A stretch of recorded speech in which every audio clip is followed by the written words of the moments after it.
অলিম্পিকের ইতিহাসে সবচেয়ে বেশি পদক এসেছিল টোকিও থেকে। সেবার ভারতীয় অ্যাথলিটরা দেশের 7টি পদক নিয়ে এসেছিলেন। নীরজ চোপড়া সোনা জিতে টোকিওতে ইতিহাস গড়েছিলেন। এবার প্যারিসে নীরজের লক্ষ্য সেই সোনার পদক ধরে রাখার পালা। প্যারিস অলিম্পিকে ভারতের 117 জন অ্যাথলিটকে পারফর্ম করতে দেখা যাবে। এবার কি দেশের অ্যাথলিটরা টোকিওর সাফল্য ছাপিয়ে যেতে পারবেন? প্যারিস অলিম্পিক থেকে কত পদক ভারতে আসতে পারে?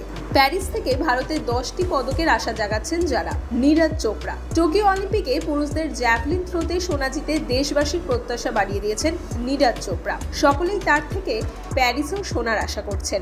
নিখাত জারিন এই প্রথমবার অলিম্পিকে নামবেন। নিখাত জারিন বিশ্ব চ্যাম্পিয়নশিপে 2022 ও 2023 সালে সোনা জিতেছিলেন নিখাত। এবার তার থেকে অলিম্পিক পদকের অপেক্ষায় রয়েছেন দেশবাসীরা। সাত্বিক সাইরাজ, রানকি রেড্ডি, চিরাগ শেখ। 2023 সালটা ভারতের এই শাটলার জুটির দারুণ কেটেছিল। বিশ্ব র্যাঙ্কিংয়ের শীর্ষেও পৌঁছেছিলেন তারা। প্যারিসে সা-চি জুটির হাত ধরে সোনার আশায় বুক বেঁধেছেন ভারতীয়রা। পিভি সিন্ধু 2016 সালে রিওতে রূপো এবং টোকিও অলিম্পিকে ব্রোঞ্জ পেয়েছিলেন সিন্ধু। এবার অলিম্পিক পদকের হ্যাট্রিকের লক্ষ্য নিয়ে প্যারিসে নামবেন তিনি। আমান শেহরাওত 2022 এশিয়ান গেমসে সোনা জিতেছেন আমান। এরপর 2023 এশিয়ান চ্যাম্পিয়নশিপেও সোনার হাসি ফোটে তার মুখে।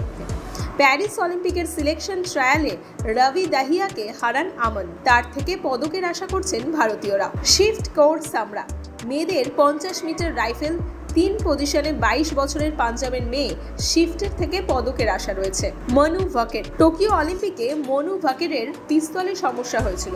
সেবার তিনি ভালো পারফর্ম করতে পারেন। প্যারিসে মনুর থেকে দেশবাসী পদকের প্রত্যাশা করছেন এই বছর। তরুণদীপ রায়, ধীরজ বোম্মাটোবারা ও প্রবীণ যাদব ইতিমধ্যেই ভারতীয় পুরুষদের আর্চারি টিম কোয়ার্টার ফাইনালে কোয়ালিফাই করেছে। পদক থেকে 2 কদম দূরে ভারতের ছেলেরা।